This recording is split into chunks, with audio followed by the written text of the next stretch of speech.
All right. Good morning, good evening, good afternoon, ladies and gentlemen, citizens of YouTube. This is Pastor Down. We're going to continue on with part 4, Living Through the Collapse.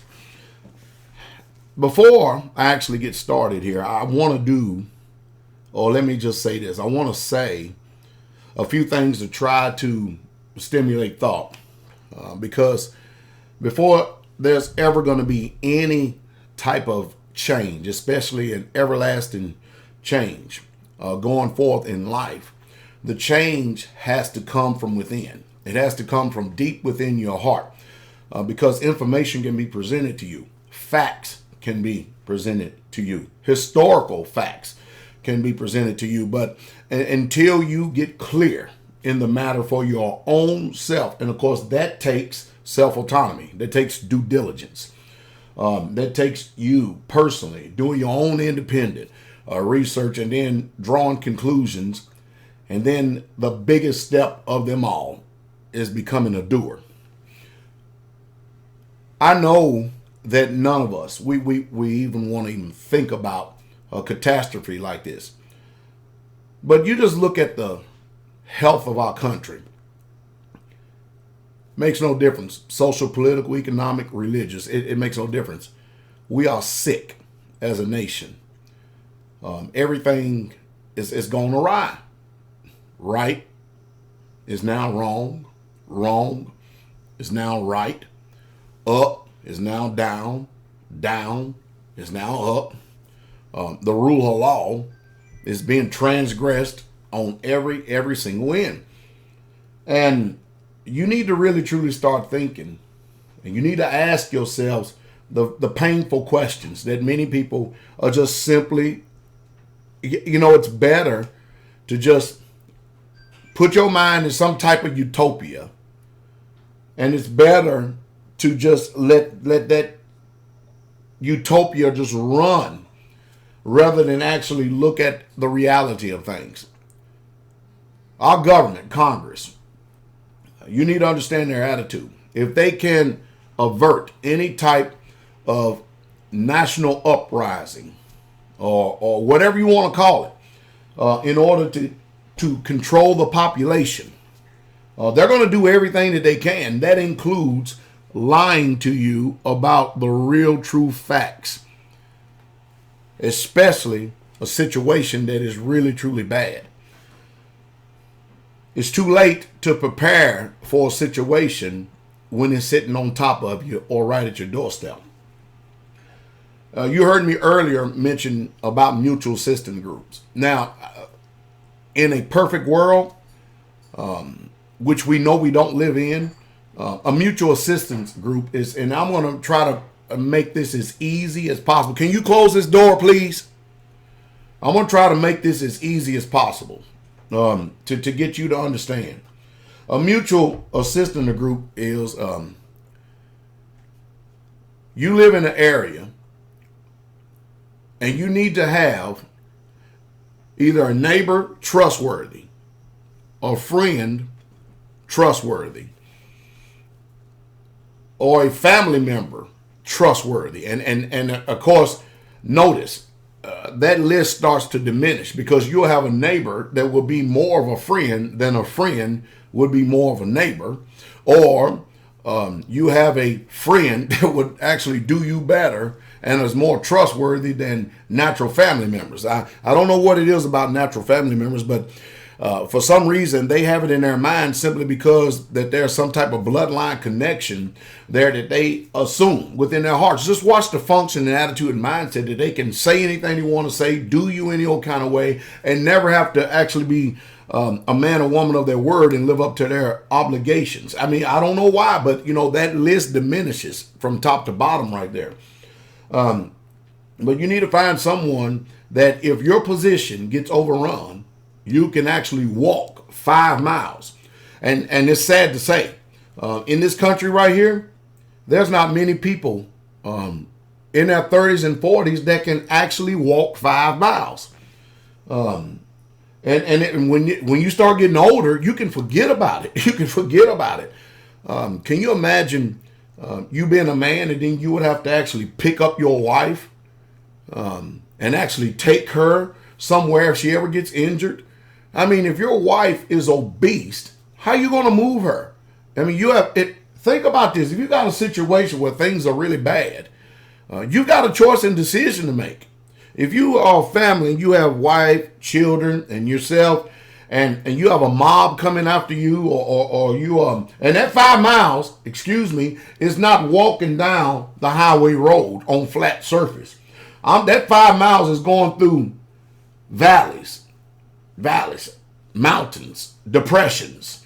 We talking about without being seen. You have to get this through your mindset. This is making moves without being seen by the general public, because you could compromise your position. You heard earlier in the article about this man the whole idea was to avoid sniper fire, because you understand, these people, if they kill you, they can take what you have and they don't have to work for it because you've already provided for them. So you're going to have to develop a defensive posture, a defensive mindset, and you're going to have to think tactically. Because this is not 5 miles walking down the road and then thumbing a ride to your neighbor's house. This is actually charting out and beforehand mapping out your course, the way that you would go, and you actually need to walk it. You need to do this quite a few times in the year, and you need to make sure that you assess yourself, because the truth is, some of you will have to die. Some of you will be forced to make painful decisions given a world without rule of law. And it's things we really truly don't want to think about, because we think here in America that this situation can never happen to us. We are a deceived people, and we love it. We are an entertained people, just like the Roman Empire, and we love it. We've lost all the fight. With the exception of a few people that have the spirit of 1776 in them that understands exactly what's going on. We're going to get to this article here.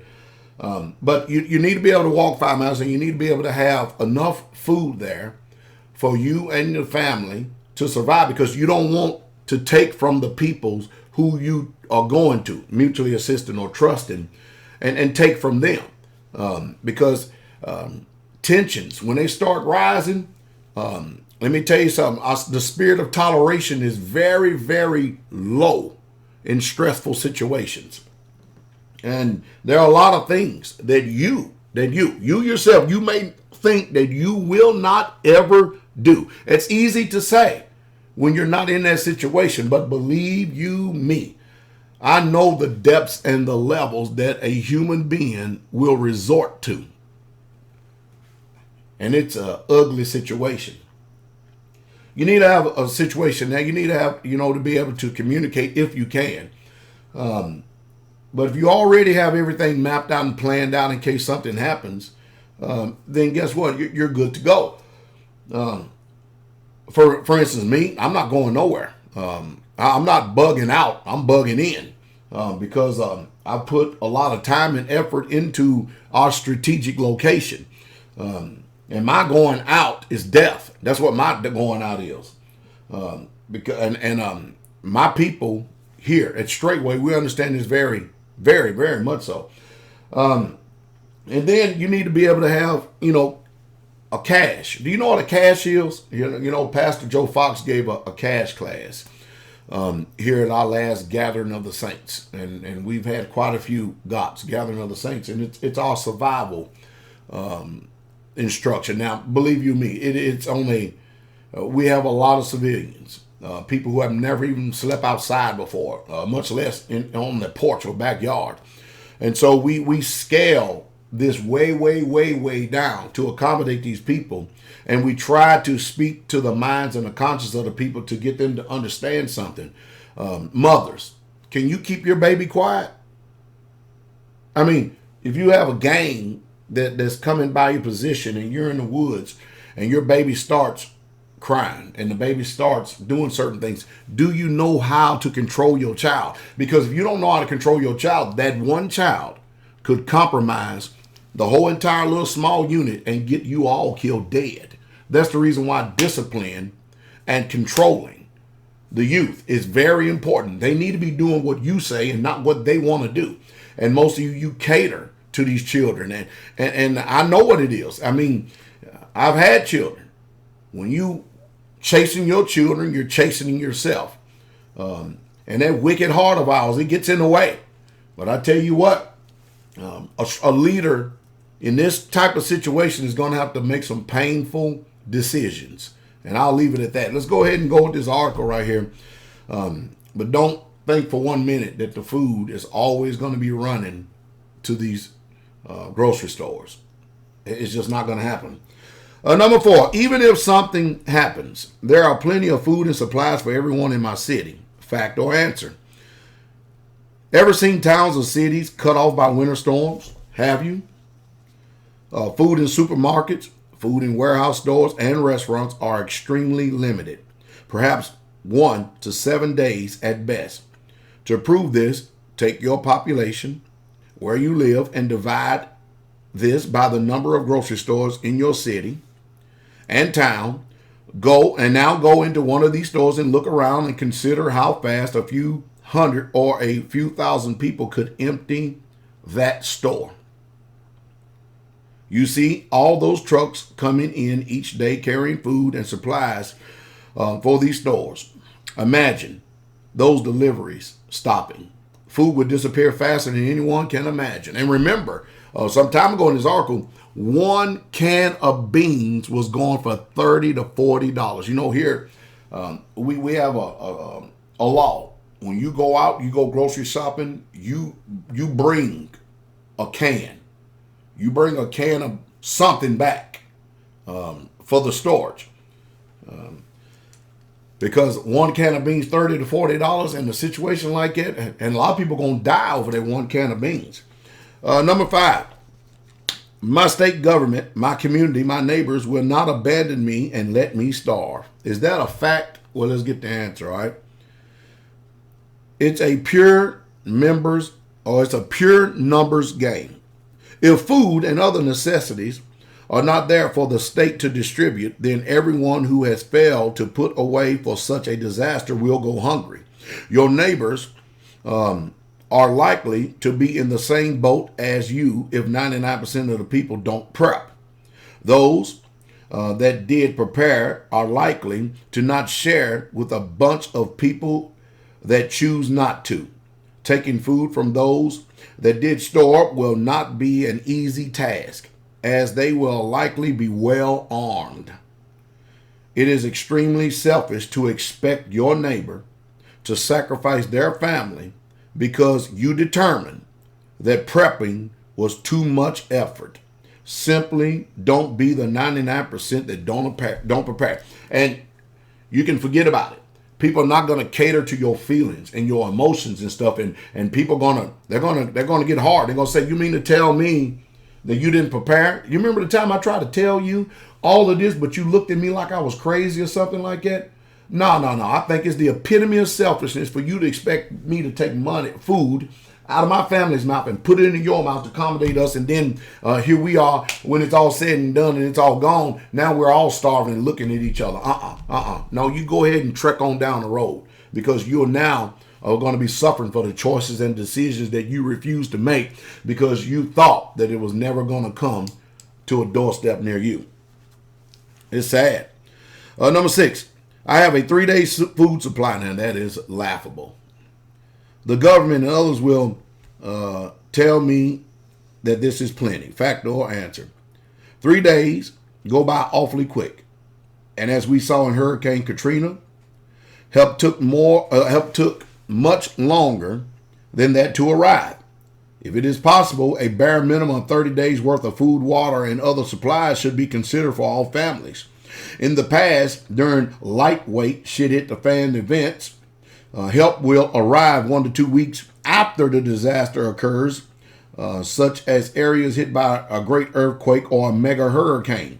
Severe disasters require much longer times for real help to arrive. And don't you ever expect in the scenario that we're talking about for help to arrive, period, at all.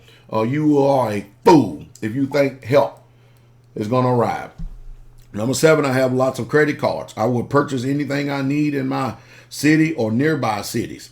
Fact or answer? First of all, credit is something that only works when systems connected to the outside world function properly. People think that these little magical pieces of plastic will save them in all circumstances. This misconception is something that will flatten those who go out to try to buy food because the banks are not allowing or are simply unable to process any credit or debit cards. Cash is necessary for buying what you need. Have a fair amount in all denominations from 20s to 1s. Additionally, if your backup plan is to drive to another city to purchase emergency supplies, you may not be able to get out of your area due to the lack of fuel or closed roads. You know, it's amazing because, again, I did not read this article in advance. I'm just going along with you, whether you believe me or not. And it's amazing how they're covering all these things that I've spoken to you about earlier. And I hope that you have the ears to hear. Again, you have your own supplies before it happens. Number 8, my water faucets will have water, even if it is temporarily shut off. They will not let us go thirsty. Man, I tell you, you know, I understand the line of questions and stuff, but you people, you have a whole lot, you're a whole lot more optimistic about the human nature of government, city officials, elected officials, man, than I do. I mean, I guess my experience causes me to have pause. Anyway, fact or answer. Water pipes that bring water to your home require power. Without power, there is no water. Those expecting water trucks to bring drinking water to their neighbor should not count on it. Those who plan on drinking unsafe water from ponds, lakes, and other catchments. You know, before I say that, how many of you have filtration systems? You know, like what I did some time ago when I showed you in a bug out bag. I've got a particular apparatus right here that would actually filter up to 13,000 gallons of water from any type of water source, and it will be purified. Do you have that? Have you ever even thought about that? Because water systems everywhere is literally going to be contaminated. And don't you trust in your rivers, lakes, and streams and stuff, because when water, the municipal water supply, is no longer flowing, the new municipal water supply is going to be rivers, lakes, and streams, and they will be polluted faster than you can ever even think or imagine. All right, let me see where we're at right here. Other catchments or basins are just asking to become very ill. If someone doesn't store much food, at least there should be water stored for drinking. A half a gallon per person per day minimum. Not to forget the household pets either. First of all, I'll tell you what I'd do. I'd kill the pets. That's what I would do. I'll shoot the pets. I'm going to eliminate everything that is not necessary for survival. And I know that some of you with your favorite little companion and stuff, and you're going to find out that if many of you don't make the right choices and decisions, that dog you got is going to probably end up being a hot dog on your bun when it comes time for that belly to hit that spine. And it's a sad situation. I keep telling you. Anyway. Water could be down for weeks. Cases of bottled water are one way to store water for long terms and can be neatly stacked in a small corner of your home. Many stores sell safe water storage units that can be filled up with plain tap water. A good water filter is something that all households should have for outside water should city supplies be inoperable or contaminated. Learn how to catch rainwater and do.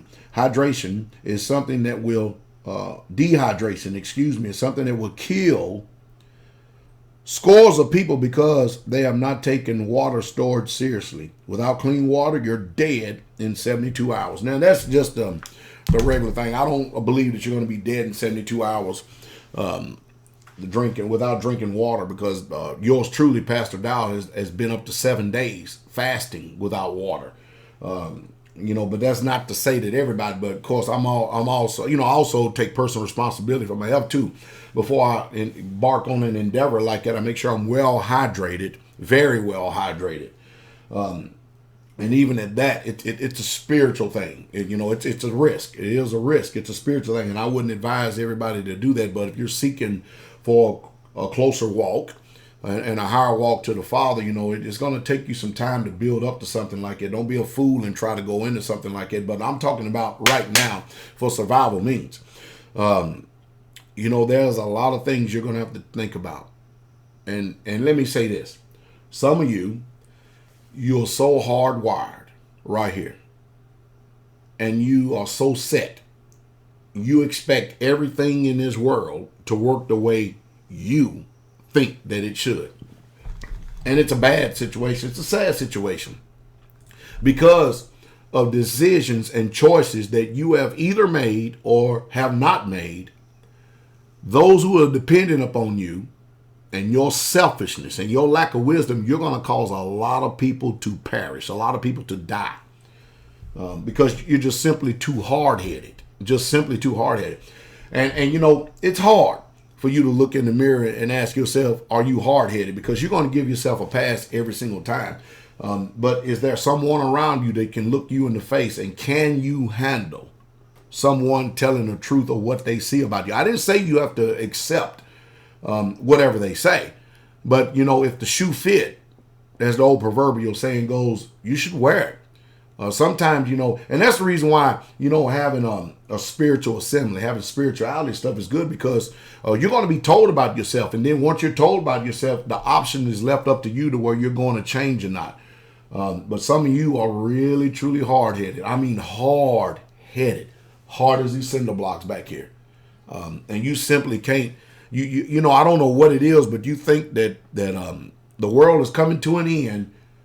You expect the whole world to evolve around you, and it's simply not going to do it. It's just simply not.